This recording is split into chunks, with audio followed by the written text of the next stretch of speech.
Pemerintah terus melakukan pelacakan terhadap seluruh penghuni yang ada di Wisma Atlet mulai tanggal 8 Desember hingga sekarang pasca ditemukannya varian Omikron di sana. Diduga hal ini sudah terjadi sekitar 5 hari yang lalu. Dan berikut ini wawancara rekan kami Ferdi Ilyas dengan Menteri Kesehatan Republik Indonesia Budi Gunadi Sadikin beberapa saat yang lalu. Hari ini kita sudah mendengar begitu ya pernyataan dari Pak Menteri soal varian COVID-19 Omicron ini, lalu kemudian sudah terkonfirmasi beberapa kasus di Indonesia. Kita ingin mengetahui lebih banyak tentang ini dan lebih detail lagi Pak Menteri, karena publik ini masih terus bertanya dari jumpa pers yang Pak Menteri lakukan ini. Belum diketahui dari mana kemudian seorang petugas kebersihan ini tertular virus corona jenis Omicron ini, Pak Menteri. Sedangkan kalau dari riwayat orang tersebut ini tidak memiliki perjalanan ke luar negeri. Ini mungkin bisa dijelaskan lagi secara rinci seperti apa, Pak? Jadi memang sekarang kita sedang melacak dia tertularnya dari siapa. Semua orang yang ada di Wisma Atlet mulai tanggal 8 November sampai sekarang sudah kita trace back, kita lihat siapa yang kira-kira berhubungan dengan orang ini yang sekarang kita sedang lacak. Memang kejadian ini mirip yang terjadi di Hong Kong juga, di mana petugas karantinanya tertular oleh si travelernya. Nah, nanti begitu kita sudah temukan kira-kira siapa, mungkin kita akan disclose. Dugaan saya adalah hal ini sudah terjadi sekitar 5 sampai 6 hari yang lalu, karena masa inkubasinya ini cepat sekali, 3 hari ya. Jadi harusnya bisa pendek waktunya, tidak sepanjang yang Delta, sehingga kita bisa lihat siapa kira-kira yang menulari yang bersangkutan. Untuk informasi, yang bersangkutan ini tanpa gejala, dan dia kenanya tanggal 8, positif PCR-nya, dites lagi beberapa hari sesudahnya sudah negatif. Jadi yang bersangkutan ini sudah negatif kembali. Dan yang bersangkutan tanggal 8 dites, tanggal 10 dikirim sampelnya ke kami untuk lakukan genome sequencing, tanggal 15 malam kami terinformasi, kita lakukan checking sedikit, pagi ini konsultasi dengan GIS8, begitu ini sudah confirm Omicron, kita umumkan ke publik tadi pagi.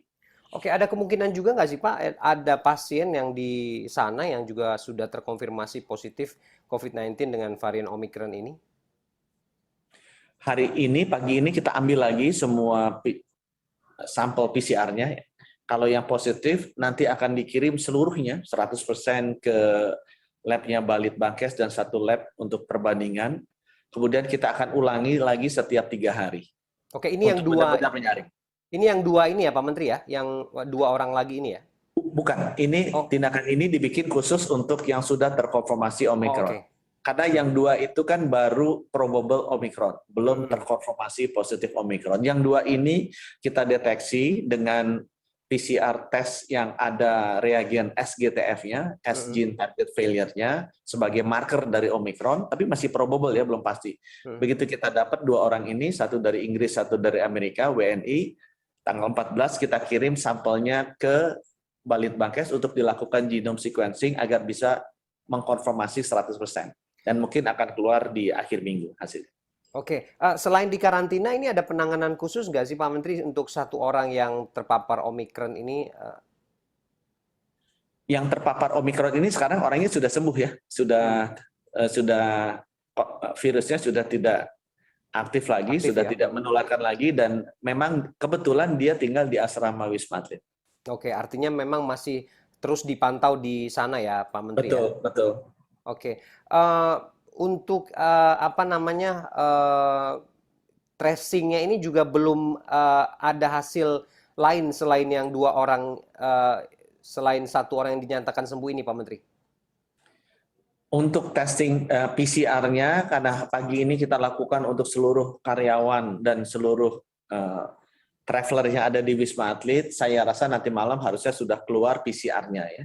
Dan nanti kita bisa lihat indikasinya, karena kita gunakan yang SGTF, berapa banyak yang positif dari SGTF-nya. Oke, untuk yang probable dari Amerika dan Inggris ini situasinya bagaimana? Kondisinya bagaimana Pak Menteri? Apakah sudah dipastikan? 1 kondisinya OTG, jadi sama tanpa gejala, yang 1 ada batuk-batuk sedikit. Signifikansinya apa sih Pak untuk gejala Omikron ini yang terlihat atau yang teramati dari kasus yang ada di kita ini? Secara klinis, kalau saya baca jurnal-jurnal yang ada mirip. Nah, kita pernah bicara khusus dengan ahlinya dari Afrika Selatan karena beberapa kali kita lakukan video conference dengan mereka.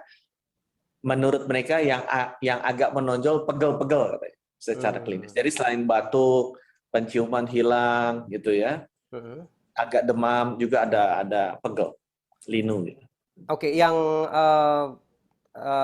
terpapar ini apakah juga sudah menjalani vaksinasi lengkap Pak atau bagaimana? Yang Omikron, yang sudah terkena Omikron sudah 2 kali vaksinasi Sinovac. Oke, sudah 2 kali vaksin ya Pak ya. Artinya kemudian ada kemungkinan juga gejalanya cukup ringan begitu ya Pak, karena walaupun kemudian belum bisa diketahui bagaimana hasil yang lebih pasti begitu dari gejala-gejala Omikron ini. Untuk yang 3 WNA asal Tiongkok yang di Manado ini kan masuk dalam kasus probable juga ya Pak. Saat ini hasilnya bagaimana Pak Menteri? Sama, jadi kalau yang 2 WNI yang masuk dari Inggris dan Amerika kan terdeteksi PCR SGTF-nya tanggal 14. Sedangkan yang 3 WNI dari Tiongkok yang masuk di Manado itu tanggal 15 kemarin. Ya, mereka ini semuanya OTG, jadi tanpa gejala, sampelnya sudah dikirim ke kita, hari ini tiba, nanti kita akan proses selama 3 hari.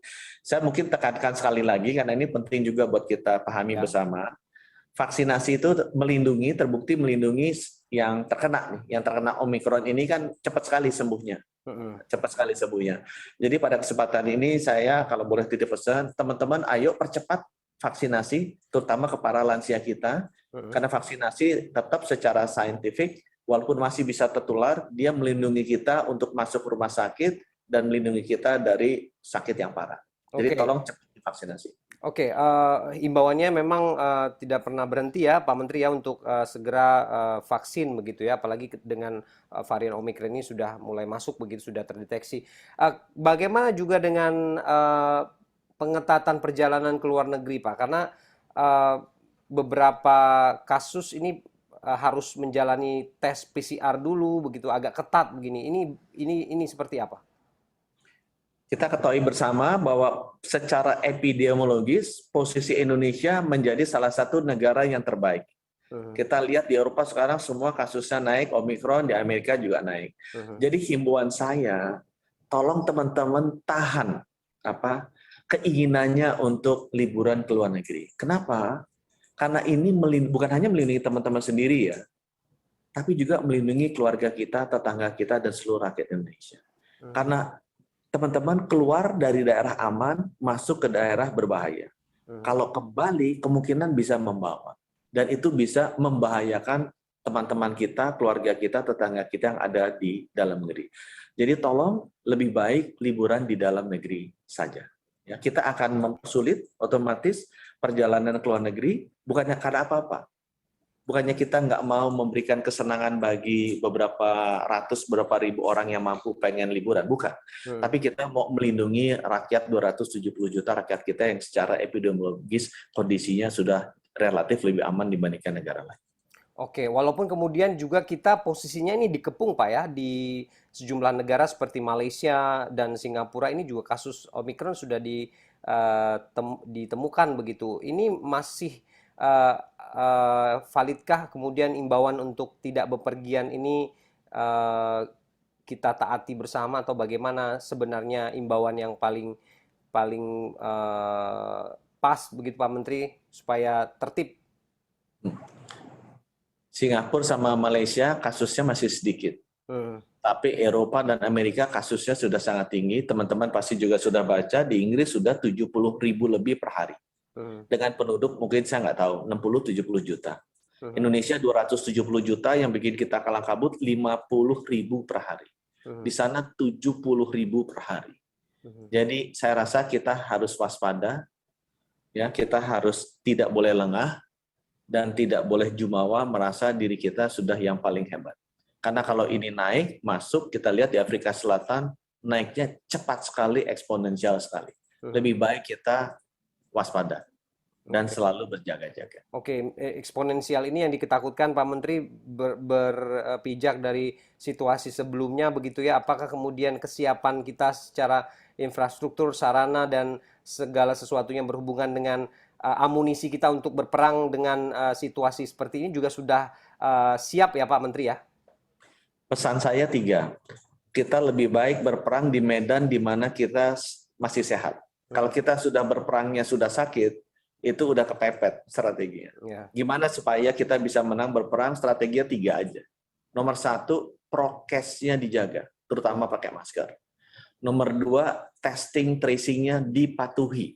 Kalau ada yang batuk, kontak erat segala macam, dipatuhi, dijalankan dites. Kalau positif isolasi. Yang ketiga, vaksinasi dipercepat. 3 itu saya titip.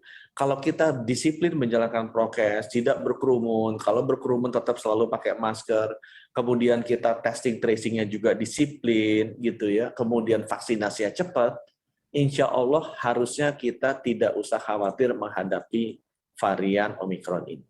Itu 3 strategi yang sudah terbukti bisa melindungi dan membuat Indonesia kondisinya baik seperti sekarang. Oke, terakhir Pak Menteri tadi menyampaikan bahwa jangan panik. Kita ingin sekali lagi mendapatkan ketegasan bagaimana kemudian membuat situasi ini supaya tidak panik di tengah masyarakat. Ada yang ingin disampaikan Pak Menteri? Indonesia sudah baik selama ini, kita jaga seperti ini saja. Tetap waspada, tidak jumawa gitu ya. Kita tetap disiplin, jalankan prokes, testing tracing, percepat vaksinasi, insya Allah negara kita relatif akan terproteksi.